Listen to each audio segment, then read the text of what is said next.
Hasingo gara orduan, bale? Txaldeon. Lehen puntuan aurreko bilkuretako aktak onartzea, irailaren 25 eta urriaren 8ko bilkuretako aktak. Zerbait aipatzeko?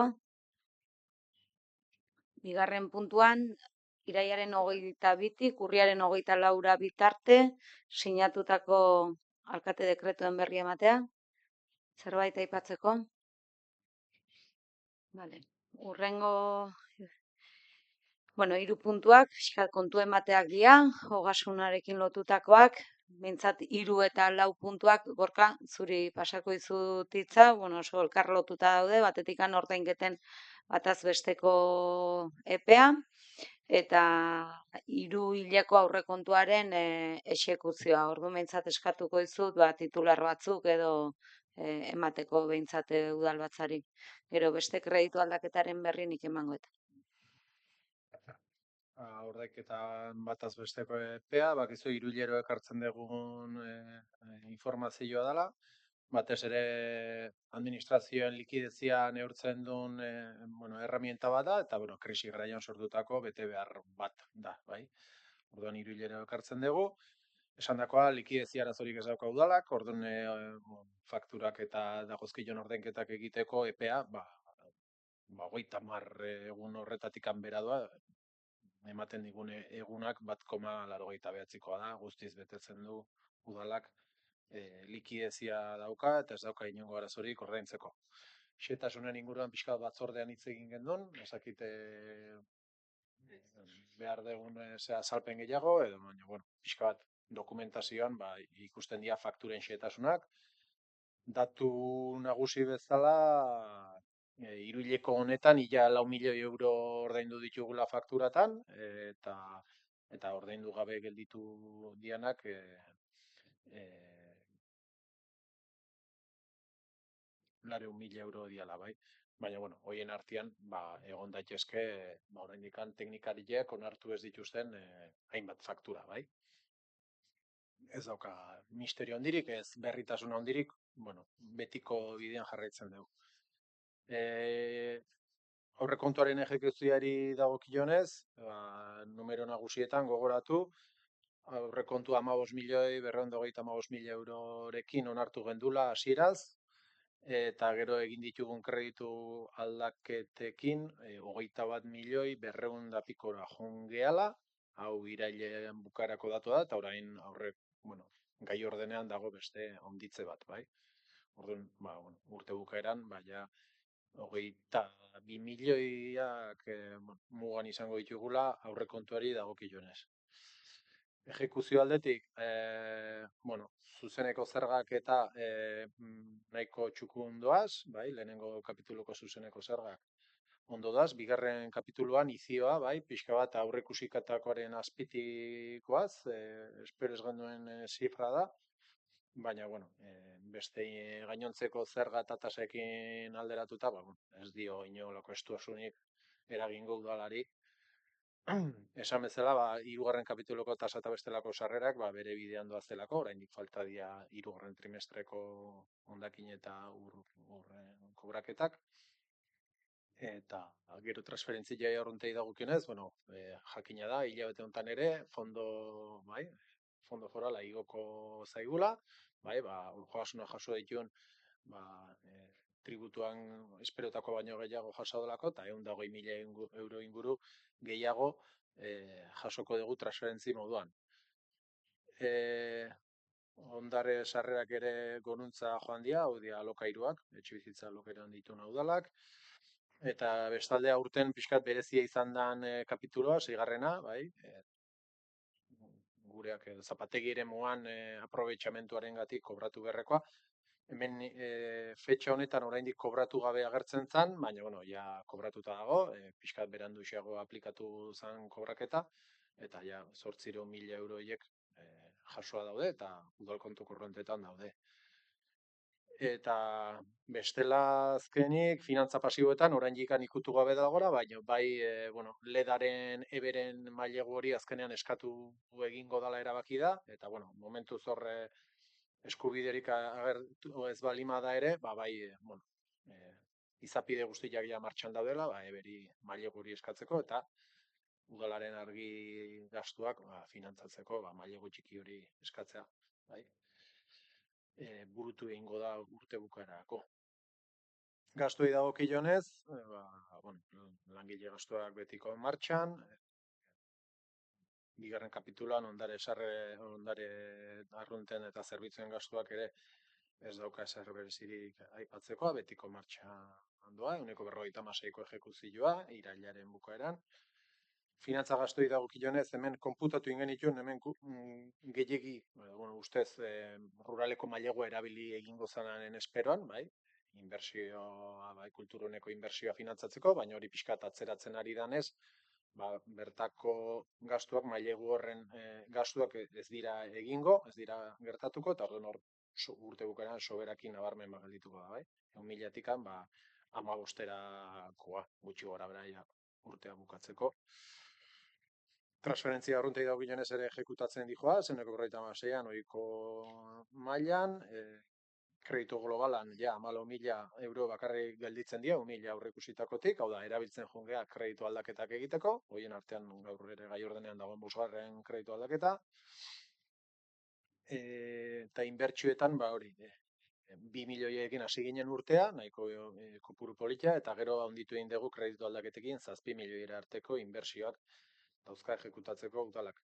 Horien artean, ejekuzioa baju xamarra da, ohikoa danez inbertsioekin, pixka bat mantxoago joaten dialako, eta 114ko ejekuzio maila dauka. Eta kapital transferentzietan, ejekuzio aldetikan, oraindikan, ETS-erekin zubiaren 1.000 euro lehenengo zatia ordaindu da, bigarrena hor dago konputatuta, baina oraindik ez da bigarren ordainketa egiteko epea iritsi, eta horregatik ejekuzio hori. Eta finantze pasiboei dagokionez, maileguen kitapenak dira, beraz, horiek bere horretan ejekutatuko ja.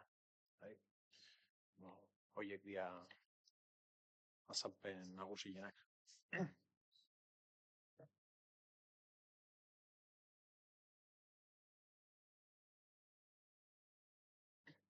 Ez justu hain itzala iratxerikin komentatzen, aipatu dezun ETS-erena egia da obra ejekuzioarekin lotuta zeon udalak egin beharreko ordainketak, eta ez dakit esaten zehazki bigarren ordainketa egiteko baldintzak betetzen diren edo ez. Bazeudelako obraren ejekuzioaren ehuneko ez dakit zenbat egiten danean, udalak egingo du ordainketa hori. Ez dakit hori egin da, normalian hori ETS-ek eskatu beharko lioke udalari, udalak ordainketa hori egiteko orduan.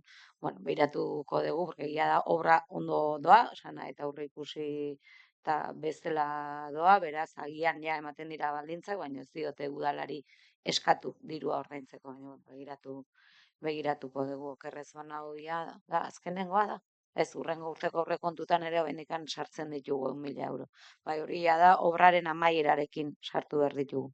Azkenen ordainketa obra amaitu eta gero egin behar zen.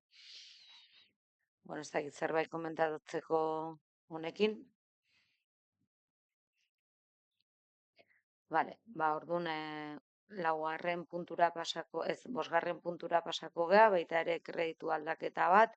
Horre urtero, iraia aurrira buelta egiten da departamentuetan galdera, urtea amaitzeko hilabete gutxi, nola goaz partidekin, diru gehiago behar den edo ez, Orduan, horregatik daude bi partidak, egin diren kreditu aldaketetan, bi partida dira zegoen partida bat handitzeko, eta beste kasuan etzegoen partida bat sortzeko. Eta etzegoen partida hori da aginako hitzarmenari lotutakoa. Bai, badakizue, ez naiz luzatuko, aginako kooperatibarekin sinatutako hitzarmena, hitzarmen horren baitan udalak konpromiso ekonomiko bat hartzen du, proiektuaren bideragarritasun ekonomikoa bermatzari begira, eta hori batzordean aipatu nuen bezala, egia da guztira, 30-50.000 euro inguru direla, partida honek erantzuten dio 25-eko urteari, 25-eko 2 hilabeteri, azaro abendua, eta 26 urte osoari. Horregatik, 26ko aurrekontuetan ez dira partida hauek azalduko, 25-eko aurrekontuetatik erantzungo diogulako 26ko konpromisoari. Baina partida bakarrean agertu ordez, ikustezan egokiagoa zela partida diru kopuru hori bitan zatitza eta bi departamentuetatik kudeatzea. Bat, nolabait arrate bilguneari lotutakoa da bat, eta hori garapen ekonomikotik kudeatuko da, eta Elizazarreko programazio kulturalari begirakoa da bestea, eta hori kulturatik bideratuko da. Horregatik daude bi partida sortuta. Esandakoa diru hori, kreditu globaleko 100.000 euro horiek artean ikutu gabe zeuden, eta beraz, kreditu globala baliatu dugu partida hauek finantzatzeko. Bai, aginari lotutako biak, eta beste biak dira, komunikazio beharrak areagotzearen ondorioz, komunikazio euskarri berrik sortu dira, eta hoiei erantzuteko 6.000 euro bideratu dira, eta gero kirol sailetik ere kirol ekitaldi batzu finantziatzeko 7.260 euro eskatu ziren, eta hoiek bideratu dira. Beraz, guztira egin dugune 85.000 euro ingurukoak dira, eta beraz momentu honetan, bosgarren kredituan, justu ikusi da bezala, 14.000 euro izango genuke urtea amaitzeko. Ez dakit, galderarik badagoen, edo... Orduan urrengo puntura pasako geha. Seigarrenean beste kreditu aldaketa bat, kasu honetan bozkatu egin behar da, onartu egin behar da. Bizka bat, ostiralean, azken orduan, otxein nizuen bai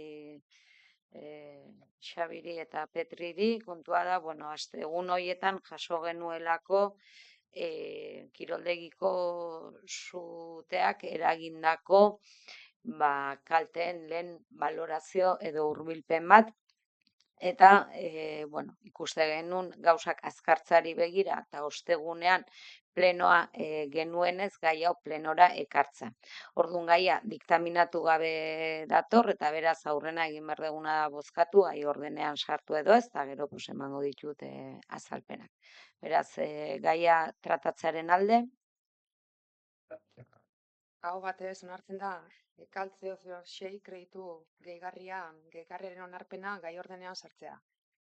Hor, hainbat txosten dituzue, eta txosten bat da justu kontratazio teknikariak egin duen txostena, kreditu aldaketa honen beharra, zein den azalduz eta justifikatuz. Eta beraz, pixkat hor jasotzen da bezala, badakigu, abuztuaren 27an sute bat egontzen, eta suteak eragindako kalteak konpontzeko obrak bideratu ahal izateko, udalak behar du kreditu gehigarri bat egin. Eta hori da, funtsean, gaia. Udalak badakizue, kontratatu zuela ingenieri bat, Eneka Alonso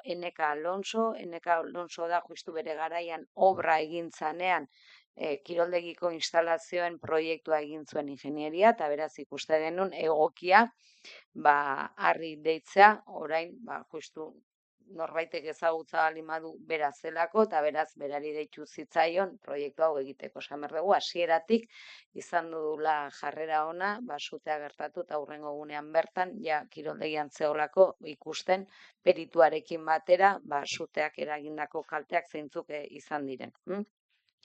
Beraz, pixkat orain arte, udalak egin dituen urratsak, hor txostenean Maialenek aipatzen ditu, baina laburrean aipatzea behintzat, hori udalak kontratatzen du ingenieri hau, egin zezan balorazio bat ikusteko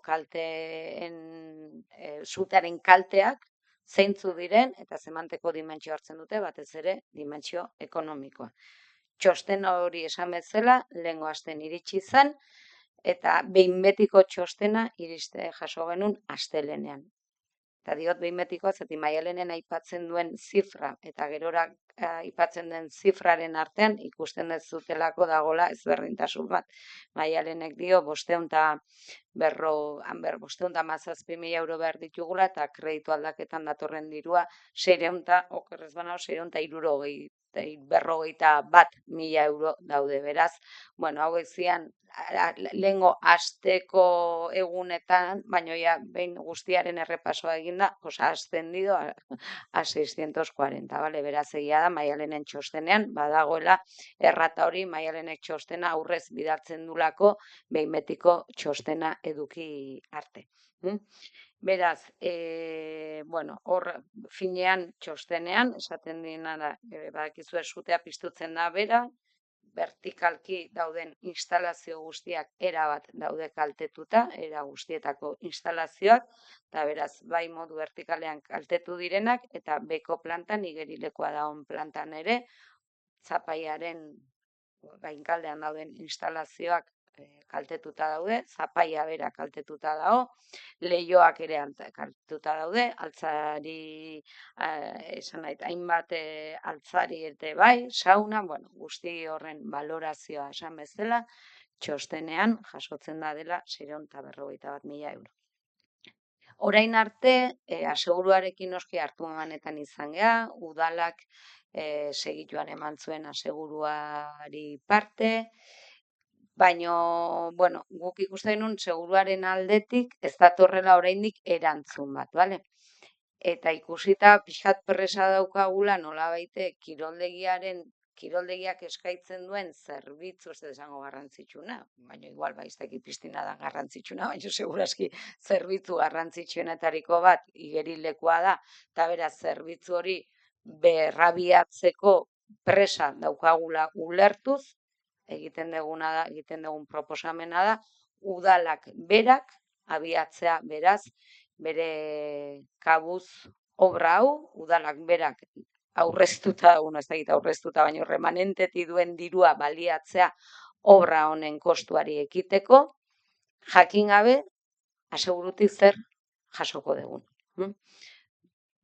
Porque aseguruaren zai bagaude, asko luzatuko dalako, eta beraz, erabakia da, udalak honi ekitea. Ekinaldi orain, eskuartean daukagulako esan bezala ingeniariaren lehen txosten hori, balorazio hori, eta orain ja horren gainean ari delako exekuzio proiektu bat egiten. Beraz, partida hau behin indarrean sartzen danean, udalak eta exekuzio proiektuarekin, alko lituzkeia obrak lizitatu, gure helburua da, alba dugu urtea maitu aurretik obra horiek lizitatu ale izatea. Lizitazioak badakigu 2 hilabete irauten dutela, aste santuak lizitazioa argitzeko, obraren iraupena kalkulatzen dute 4 hilabete ingurukoa izango dela, beraz ondo bidean dena, ea datorren urteko udazkenean, gaigean, igerileko irigitzeko. Plaz hoietaz hitz egiten ari gea. Sutea gertatu, eta urtebete pasatxo, ea gauden, eta hori posible da, ere hau egite badu. Eta gure guztez, zerbitzua berriro irikitzeak urgentzia bat badu, esan bezala eskaintzen dugun kirol zerbitzuetan eskaintza garrantzitsuenetariko badelako, eta horregatikan egiten dugu proposamen hau. Azken batean udalak ere momentu honetan remanentean dirua badu, eta hori importantea da. Aleia erakusten du udalaren osasun finantzieroa nolakoa den, horrelako ustekabe bati aurre egiteko gai da udala, gainerako inbertsio obra proiektuen kalterik egin gabe. Eta beraz, izugarrizko mina egin diezaguke honek, bagenituelako buruan hainbat asmo eta proiektu datorren urterako, baina udal gobernuaren ustez garrantzia eta lehentasuna du kiroldegia irikitzea berriro ere bere osotasunean eta integraltasunean, eta behintzat honi ekitea. Esan behar dut ere, bueno, justu ikusita pixka bat egoera eta ze dimentsio hartu duen gaiak, bueno, udal harremanetan jarri da, aurrez ere hainbat egoeretan, aseguruekin zerrikuasua duten egoeraren batzutan udalak kontratatu izan du abokatu bat, eta jarri gara harremanetan abokatu batekin, gai hauetan aditua den abokatu batekin, nolabait bide honetan, bide lagun eta aholkularitza eskaintzeko. Justu goizean, gaur goizen, izan dugu berarekin bilera, idazkaria eta kontratazio teknikaria egon dira berarekin bilduta, eta laburrean, bueno, esaten ziguna zan Unaiek, bat, lehen osan dut, aseguruen aldetik jokatzeko modu hau nahiko ohikoa eta habituala dela, alegia komunikazio ofizialik, txosten ofizialik ez igortzea, azkenean beraiek egin behar dutelako deitzen zaio oferta motibada, alegia proposamen bat udalak egin du kalteen balorazio bat, perituak ere tartean egon dira, perituak hemen ja 2 alditan egon dira, eta horren gainean beraiek esan behar dute aintzat hartzen duten, ez, ados dauden, ez, eta proposamen bat egingo dute, basateko ordainduko dut hainbeste. Eta horri ditzen zaio, antza, la oferta motibada. Beraz, tartean hori iritsi tartean, agian txosten ofizialak eta komunikazio ofizialak egotea beraien kontrara etor daitekeenez, ez dute bidaltzen, eta guri Bizkaia azken aldi hontan, moskeatzen nahi ginen gauza hauekin, ez, guk aurrea egin behar dugu, seguru aldetikan telefonoz, ez, modu informalean gauzak esate zaizkigu, baina modu formalean ez daukagu ezer, eta pixkata eginen moskeatzen gai honekin.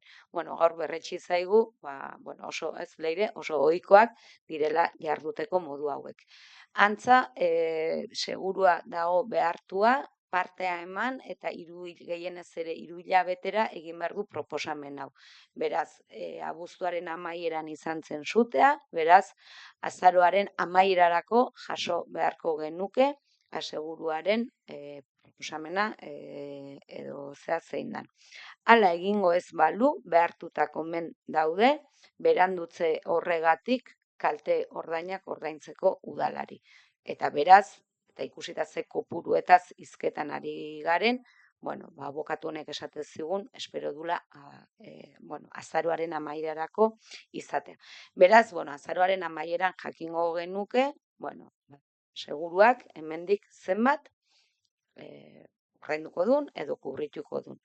Edo nola ere lehen esandakoa, hori izan gabe, guk aurreatzeko behar sentitu dugu, esandako arrazoiengatik, remanentean dirua bazegoen, hortik tiratzen dugu, eta hau dana abiatzeko lehen urratsa litzateke, esan bezala, pleno honek onartzea kreditu aldaketa hau, eta 651.000 euroko kreditu aldaketari bide ematea.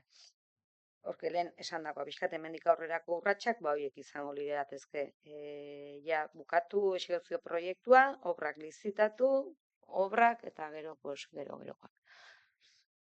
Orduan, hauxe da egoera, hori gaur goizen ere esan bezala abokatuarekin izandako bilerak eman duena, horren berri ere gaur ematea, orduan hortan gaude, orduan gauzak argitu ala, jungo gai informatzen, baina momentu honetan hauxe da, dagoena. Galderari badezuen, edo? Nik aretxaletan eukin hauen esperientziatik, zeian kiroletxeko fatxak jasan zituen aizetiakin eta hainbat kalte, eta seguruen kontua luzeako juten da. Guk eukin hauen esperientzia bintza, guk garai hartan erabaki ginen kreditu bat eskatzea eta kredituakin aurrera itia, eta konpondu gauen kiroletxea jakin barik seguruak zer erringo zauen. Bueno, alde horretatik gero seguruak beti bilatzen daue zirrikituak eta hasiko dira segurazki esaten instalazioen bat zauela ez dakin nola, o baki nola, o bueno. Horregatik hartzeko abokatu bat, peleatzeko. Hori beste borroka bat izango da. Eta ero galdera bat, hau, urgentziaz atera eta be, epeak ezin dira laburtu.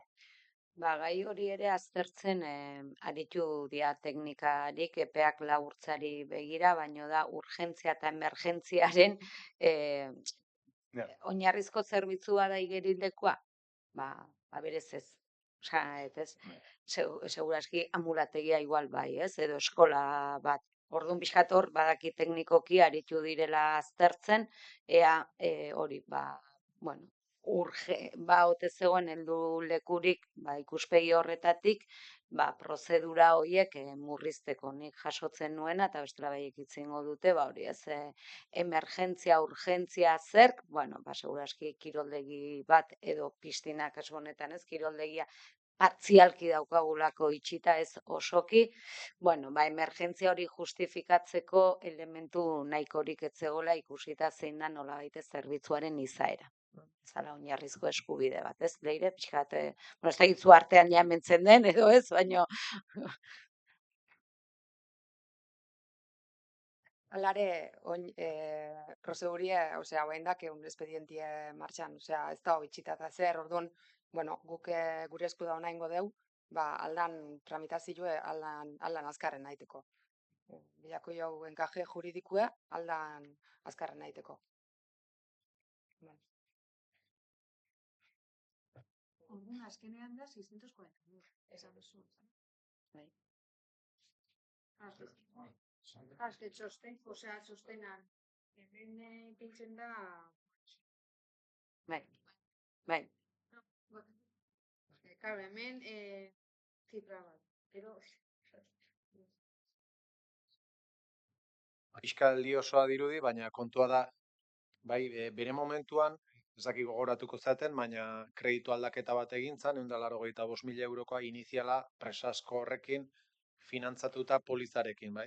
Orduan, presaz, dekretuz, egin du polizaren, supuestamente, garai hartan, hasieran, esaten zigutenaren arabera, baina esan dako guztia, hauz, segituan kobratuko getula, arazoik etzegola, eta bueno, venga, guazen habilitatze partida, obra egiteko, eta finantzatuko dugu polizarekin. Eta egun hauetan, hilabete hauetan, kontratatu da hori, ingenieroa, eta gero garbiketa zerbitzu batzuk, eta elektrizidade konponketa batzuk edo egin dira. Eta hortik dator aldea, bai, 22.000 euro ja gastatu dira, bai. Eta orain, gehituko izkiogu, 640.000 euro gehiago, bai. Ingenieroak estimatu dulako obraren konponketa 640.000. Baina nola ja 22.000 gastatuta dauzkagun, guztira 663.000 euro egiten ditu, bai? Kontua da, 185.000 euro horiek, hasieran polizangatikan finantzatzen gendula, orain estimatzen ari gela, como no cobra, osea, ematen nahi daukagu kredito bat, baina ez diogu kobratzeko nahiko zailak edo bestela estimatzen ditugu, bai? Eta orduan erabiltzen dugu gerakina, bai? Gure ahorroa, udalak daukan ahorroa erabiltzen dugu, azken finean finantzatzeko dana. 640 horiek, gehi ja erdi gastatuz, edo hasigeana gastatuz, bai, 22.000 euro horiek. Guztira, orduan, dena gure aurrezkiarekin finantzatuko dugu hasiera batean. Ikusten dugu polizarena, pues, igual gatazkatsua izango dela, ez dago ziurtasunik, bai, teknikarianen aldetik, kobratuko dan, zenbat, euneko ez dakigu, bai. Orduan, zuhurtziaz, aurrerakin erabiltzen dugu, eta gero kobratzen balima da, pues, likidazioan azaleratuko da diru hori, gerakin bezala, eta horrek ere, pues, ahorroa, bai, gehituko du, bai. Baina orduan, zuhurtziagatikan egiten ari da, Leheno kreditu aldaketa intzanean sarreretan zeon 185 gastutan, baina orain sarreretako 185 kendu egiten ditugu, zatik, bueno, pixka bat esan bezala, azkenengo egun hauetan, bueno, eske gainera, espero dute 185 baino gehiago kobratzea, sino, me corto las venas. Orduan ikusita, ja, orain, zein izan den, ja, kalten, bai, valorazio ekonomikoa zein den ikusita, guk hau duela 3 aste ez genuen. Eta beraz, bueno, kreditu aldaketa hori nolabait kasik ezerrezean geratzen da orain, guzti honekin. Bueno, ez badago beste galderarik, bozkatzera pasako gean, alde? 12 boto aldeko, Beraz, hau batez onartzen da KALTZ 0006 kreditu gehigarria.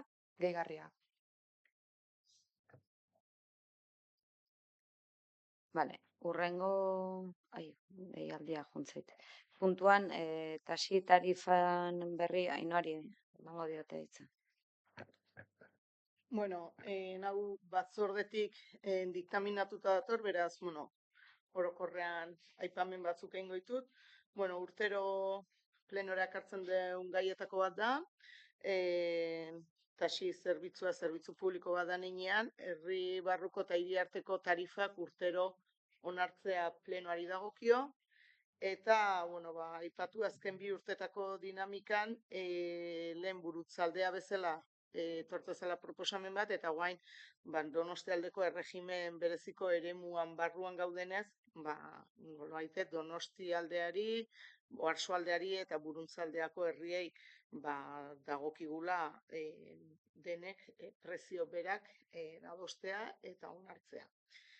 Gogoratu erabaki hori eremu berezi hori sortzea 2024an gauzatu zela, beraz, urte eta erdi eskaseko esperientzia daukaula.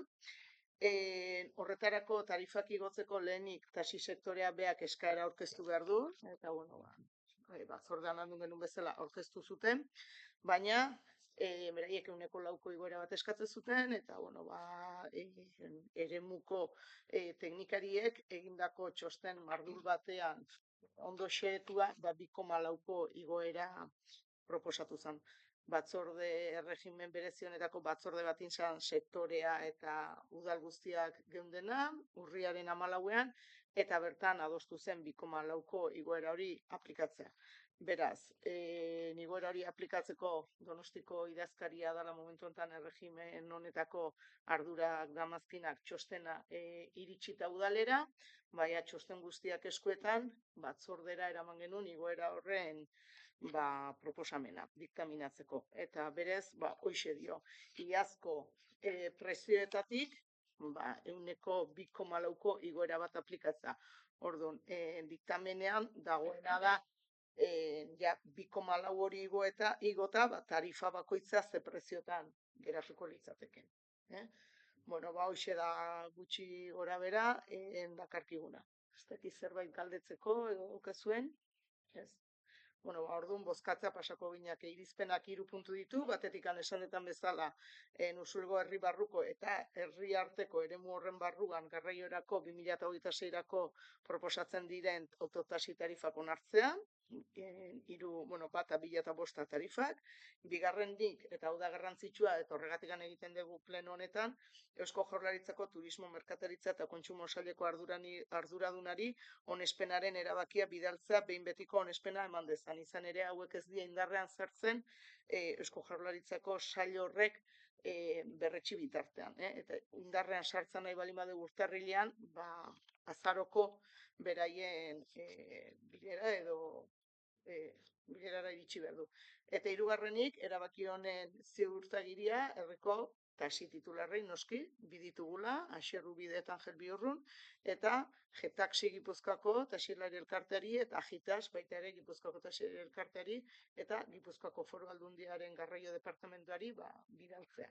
Beraz, 3 puntu horiek ditugu eta bozkatzea pasako gineke. Hoxe, alde?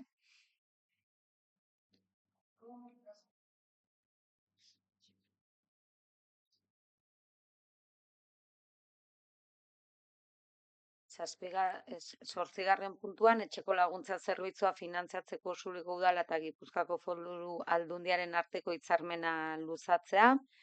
Hau ere iaz ekarri genuen plenora, hemen egiten den proposamena da, finean eta laburrean, gaur egun daukagun hitzarmena beste urtebetez luzatzea. Hitzarmena beste urtebetez luzatuta, bere indarraldia bukatuko litzateke 26ko irailaren 30ean. Beraz, finean orain arte zegoen termino igualetan, luzatzen da hitzarmena. Hitzarmen honen bidez, diputazioak egiten duena da ekarpen bat, etxez-etxeko zerbitzua finantzatzen laguntzeko. Orduan, Bueno, hoxe da, nik edo nola ere, bueno, pixkat aurrekoan ere batzordean gogoeta bat egin nun gai honen inguruan, eta pixkat ere, bueno, osoko bilkurarekin udal batzarekin konpartitu nahi dut. Esan bezala hitzarmen hau bere horretan luzatzeko proposamena diputaziotik iritsi da. Ez da egon hitzarmen honen jarraipen batzorderik, ez Usurbilgo udalarekin eta esango nuke oro har beste udalekin. Termino igualetan luzatzen da, aintzat hartu gabe, etxezetxeko zerbitzuak zer eta nola aldatzen ari diren herriz herri. Gure kasuan badakizue, batzordeetara eraman izan dudalako gaia, etxezetxeko zerbitzuaren berrantolaketa betean gaude. Berrantolaketa horren oinarrian bi gauza daude, nolabait esateko, bat zerbitzua jasotzen duen pertsonak zerbitzu hobea jasotzea, pertsonak ardaz duen arreta ereduan oinarrituz eta biziplanen logiketara eramateko etxezetxeko zerbitzua, baina bestetik ere badago zaintzen gaituztenen zaintza eta zaintzen gaituztenen lanbaldintzak duindu aldera egin den saiakera.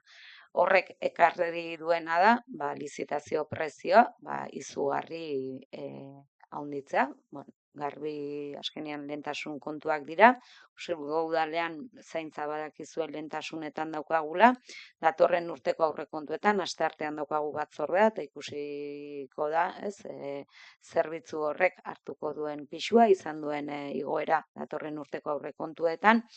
Eta bueno, nik eskatzen detena da, ni badakit ez dela ez gerala soilik Usurbilen ari, hainbat herrietan ere ikusita zer nolako zerbitzua, nola antolatuta dagoen etxezetxeko zerbitzua eta antolaketa horrek zer nolako baldintza prekarioak sortzen dituen, hainbat herrietan ari dira honen inguruko lanketa egiten, lan baldintza eta soldatak hobetzen, baino finantziazioaren inguruko eztabaida ireki gabe. Eta beraz, nik eska egiten dudan dei bat bada, etxezetxeko zerbitzuaren finantziazioaren inguruko gogoetarako mahai bat irikitzea, kasu honetan ulertzen dut diputazioa eta udalen artean, gure kasuan eta beste hainbatetan, zaintzen eraldaketak udalen bizkar, baino ez direlako geratzen ari, eta udalak egiten ari garen inbertsio eta baliabide ekonomikoengatik ari garelako hau dena egiten, eta beraz benetan uste zaintzen eraldaketa honek,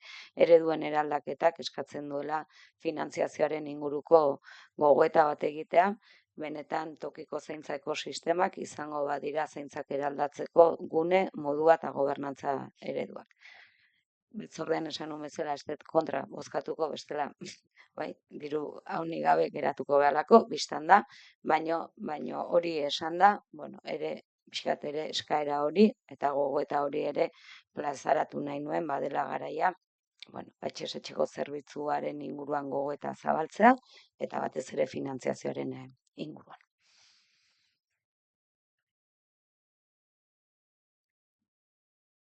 Eta inorbetek.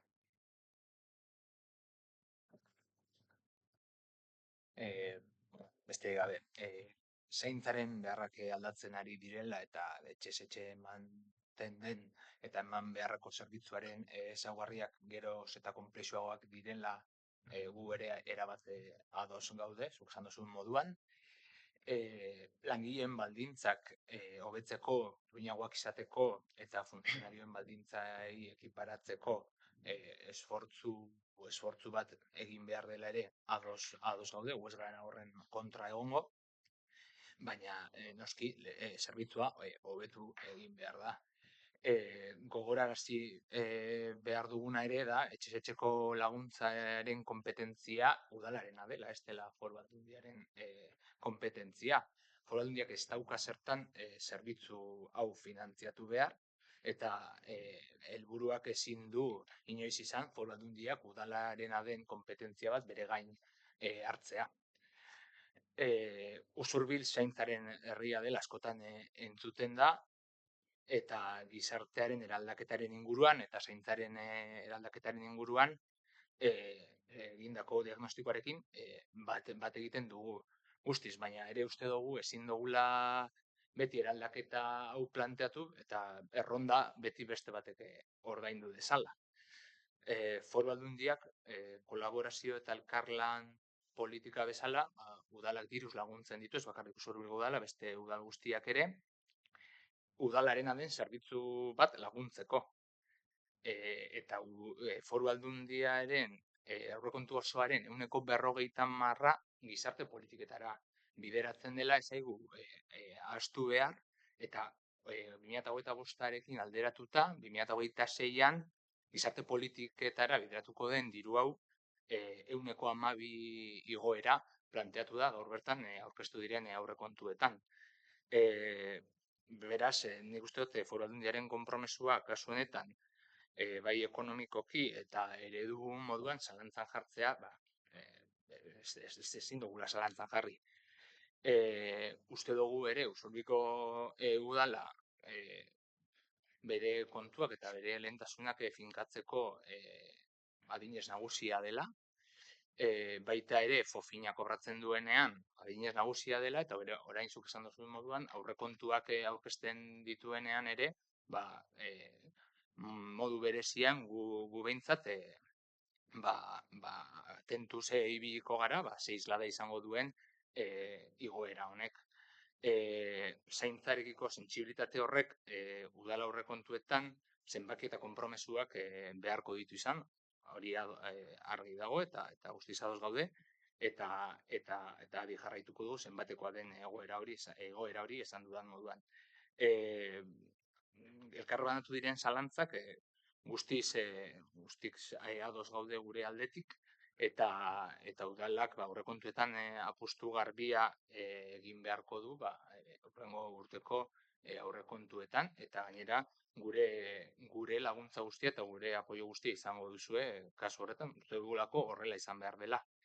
Eta noski, guztiz ados, sistema eraldaketa bat egin behar dela, eta uste dugu diputazioa ere horretan dabilela, eta horretarako daukagu hemen egurtzegi bezalako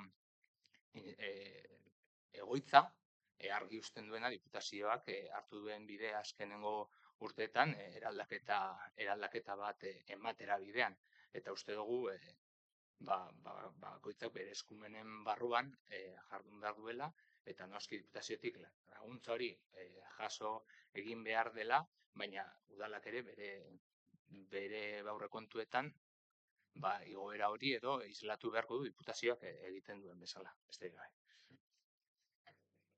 Nik argitzearren, nik ez dut zalantzan jarri foru aldundiaren konpromisoa zaintzaren eraldaketarekiko. Nik bakarrik eskatu dut, hausnarketa bat, zaintzen eraldaketak suposatzen finantziazioaren inguruan. Eta zaintzen eraldaketan, etxez-etxeko zerbitzua noski dela udal eskumen bat, da herritarrek jasotzen duten zaintza zerbitzu importanteena, eta eskatu dut bakarrikan hausnarketa bat. Ni ez dut zalantzan jarri, eta ez dut inoiz zalantzan jarriko Gipuzkoako foru aldundiak egin duen lana eta egiten ari dena, eta badakizue, ni foru aldundiarekin proiektu asko ditugu elkarlanean, eta parte hartzen dut, bihar goizen daukagu Hernanin bilera bat, foru aldundiak zaintza ekosistemen inguruko dokumentua, dekretu bat osatzeko udalekin osatu duen lan mahai batean parte hartzen ari naiz. Ordu asko eskaintzen dizkiot gune horri, beraz ez da iban zalantzan jartzen, hori izan ditzazkegu gure desadostasunak toki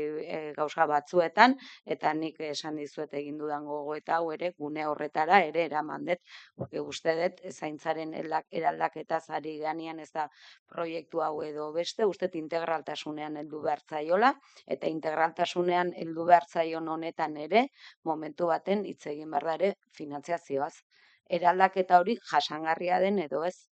Udalentzat jasangarria den edo ez. Zer eredu sortzen ari garen, Usurbien eskainiko den zerbitzuan Lasarte Barakaldon edo Berangon edo Aramaion ezberdinak izango diren edo ez. Leia, nik beste maila batzetako ustez hausnarketak eta eztabaidak eskatzen nahi naizela.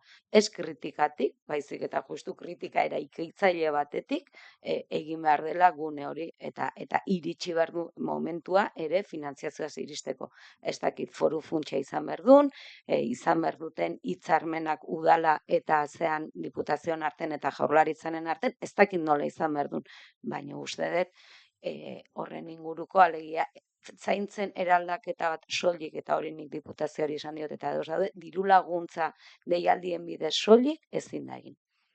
Zaintzak eraldatu nahi baditugu dira, eraldatu egonkortzeko, eta aurten diputazioak atera duen deialdian lehen aldiz dago deialdi bat irikita zaintzen egonkortzari begira. Hori orain arte ez da egon, orain arte egin direnak izan direlako proiektu pilotuak.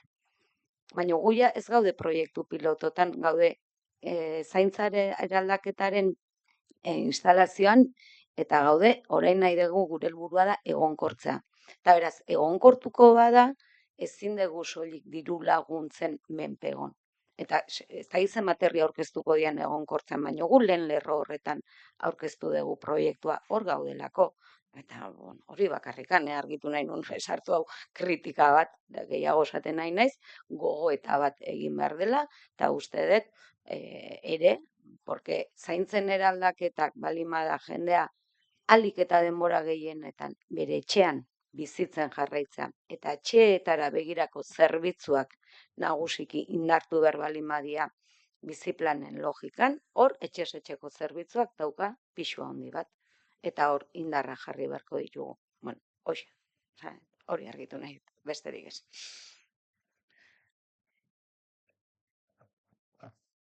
Yo creo que se ha quedado claro por todas las partes que no creo que esté aquí en debate el tema de la importancia del ámbito de los servicios sociales, ni a quién tiene que cubrir, ni las necesidades.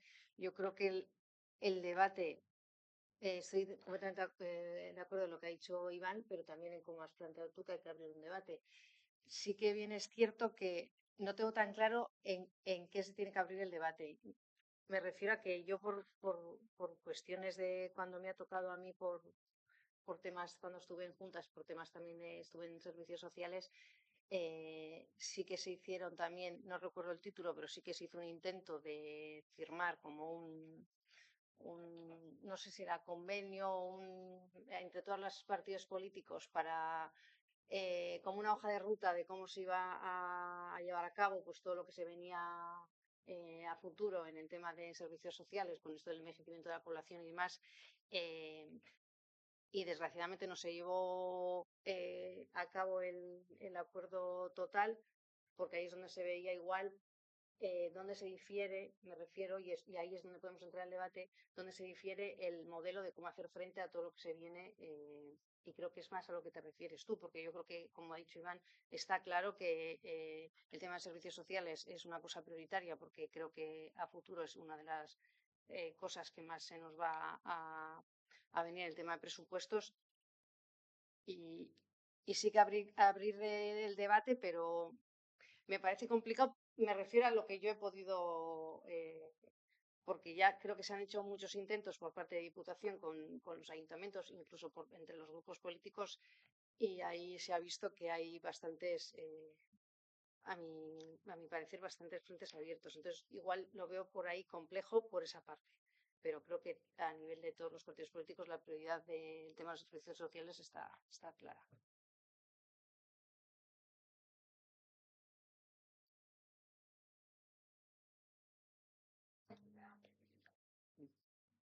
Leia, eskenean da hitzarmena urtebetez luzatzearen alde.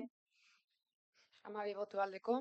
Ondorioz, etxeko laguntza zerbitzua finantzatzeko Usurbiliko udala eta Gipuzkoako Foru Aldundiaren arteko hitzarmena onartzen da.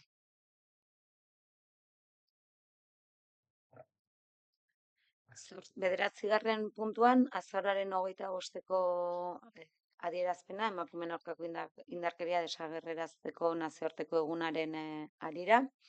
Bueno, mozioa irakurrikoet, mozioa da Eudelek udal guztietara bidali duen mozioa, aurtengo honetan, komunitateetan jartzen du azpimarra edo egiten du azpimarra komunitate feministak eratzearen garrantziaz, indarkeria mota honi aurre egiteko tresna eta baliabide gisa.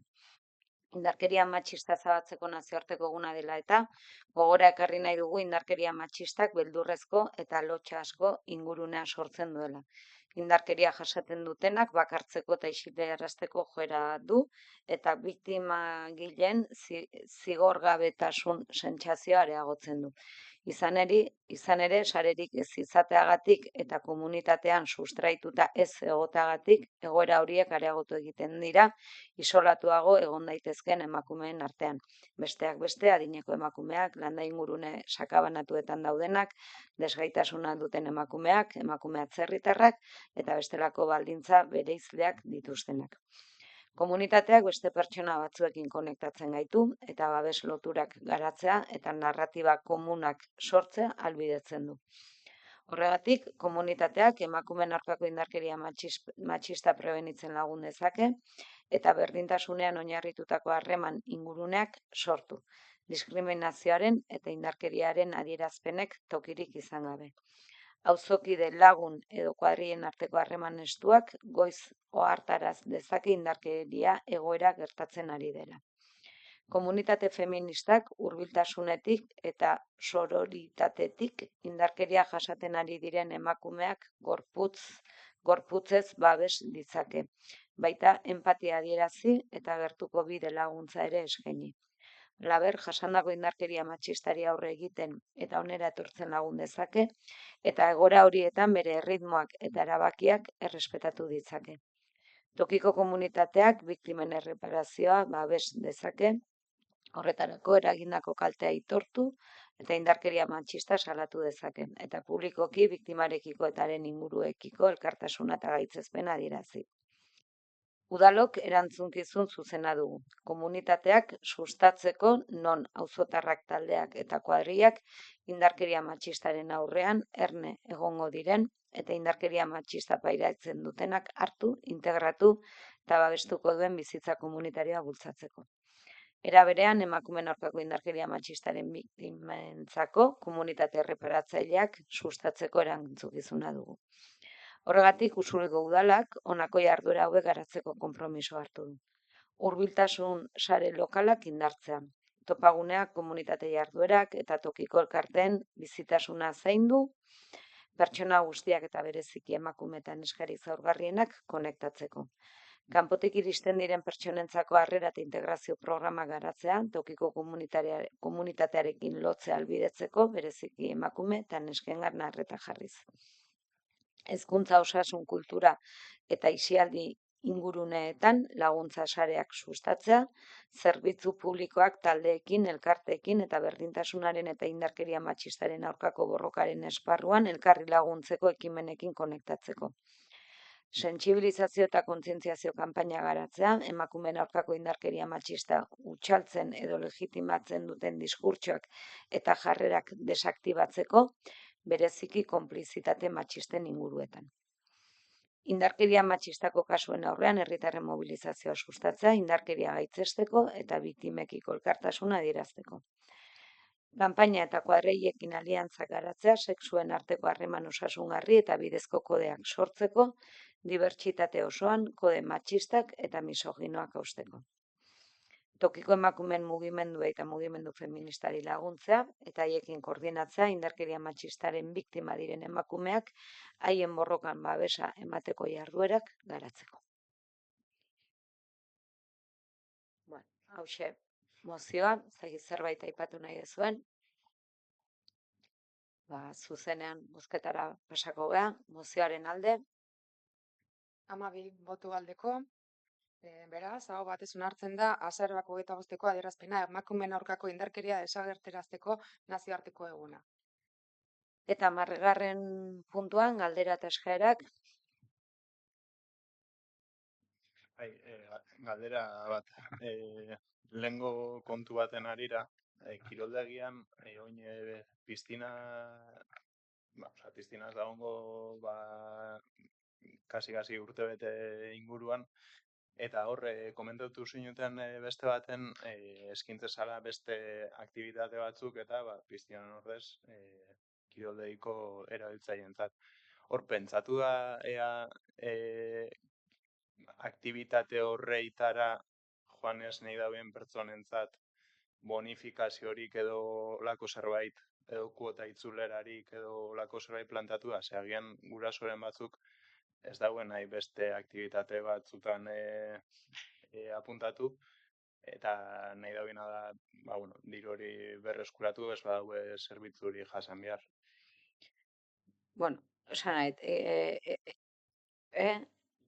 bai, egia da, jarri direla, esan nahi, bestelako ikastaro batzuk, eta bonifikazioetan baino gehiago da, norbaitek eskatze badu kuota itzultzeko, onartu ingo zaio. Osea, ez da hortan besterik baino horia da, abonatu bakoitzak egoera honen aurren, gu ere bai orain arte ezin genuen eman, ez, epe bat, hori pixkat azkenengo egun hauetan argitu den kontu bada, eta horregatik, gaurko plenotik ja publiko egingo da, udalak ere prentsabarra egingo du, abonatuei ulertzen dut bihar ere, bidali beharko zaiela idatzi bat, esan ez, hau da egoera, eta beraz, hortikan aurrera abonaturen batek eskatze badu baja ematea, ulertzen dulako kiroldegiko bere erabilera nagusia piztina dela, eta ezingo dula erabili, ulertzen dut, udalak abonamendu hori ordaindu badu, itzulingo zaiola. Ia da orain urte hasieran berritzen direla, ez? Igual agian norbaitek baja eman dezake hori. Hoi da, eta hortaz gaine bai kontun hartu deure bai buruntzaldeak osatzea duen udalen arteko abonamendu mota hori, eta bai berez usobiek zerbitzu ez dula emango piztinana kasu hontan esan duen bezala aurren urteko ezakigu irai arte, o tokatzean arte, baina bai hemendik ane bai dei bat egin usobiko herritarrei pixkat abonamendu horren alde onak bere zentzu orokorrian dala lasarteko piztina erabiltzeko aukera ondoengoa, eta beste instalazioak honea etortzean bezalaxe, aparte mugiment txartelakin dagoen hitzarmen horrekin bai, zerbitzu gabe gehatzera egin, baina bai ondoko herrita bakaula bideratzea usobildara dan edo zein. Azkenean xatik esaten duna, abonamendu horrek ere beste eskubide batzuk emate eskizu, eta da hori, herriko kirol instalazioak erabiltzeaz gain, bai mugiment proiektuan gaude, zein buruntzaldean gaude, orduan, ulertzen dut ez dela iguala zure herrian aldameneko herrira joan berri izatea, baina nolabait zerbitzu hori zure herrian ez, baina alboko herrietan badago. Baina esan da, hori norberak erabaki behar du, baina ulertzen den norbaitek baja eman edo kuota itzul hori egin aztertu beharko da maila teknikoan, baina bai.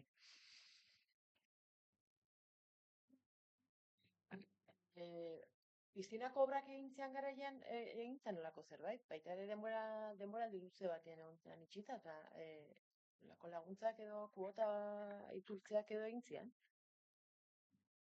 Ez dakit Josune begiratu beharko nuke, esan nik ez dut esan kuota itzuliko ez da nik, alegia jendeak kontua da udalak, esan nahi, ofizioz ez da hasiko kuota hori kentzen, besteri da esandakoa norbaitek eskatze badu kuota itzultzeko edo baja emateko, tramitatuko da berdin. Ez dakit esaten Josune, leno erabaki hartu zen, ulertzen dugu ere bai, basandakoa herrian igerileku zerbitzu hori ezagazu, baina albokoetan bai, eta beste herrietatik gure kiroldegira etortzen diren bezala, kiroldegiko zerbitzu batzuk erabiltzea, espazio batzuk, kasu honetan, aukera hori behintzat badute. Baina, ofizio udalak, porque, claro, zeni baita zeni ez, hori ja norberak egin beharko luke eskaera hori, eta logikoa da, ni abonatu aliman naiz piztina erabiltzen dudalako egunero, eta ezin badena, eta ez badegu nahi lasartera ezin dudalako, oztrakatelako gogoik, berdin zaiz arrazoi, noski onartu inbarko zaio, baja hori, eta kuota, gero berriro ingo da. Pixkat ikuskizun, egia da, hori esan da. Guk gaur daukagun informazioa, orain dela astebete ez genuen, eta orain ja, pixkat informazio hau, konpartitu behar da herritarrekin, eta abona batez ere bai kiroldegiko abonatuekin. Eta orain gaurko plenoa eta gero, ja, publiko egingo da. Listo.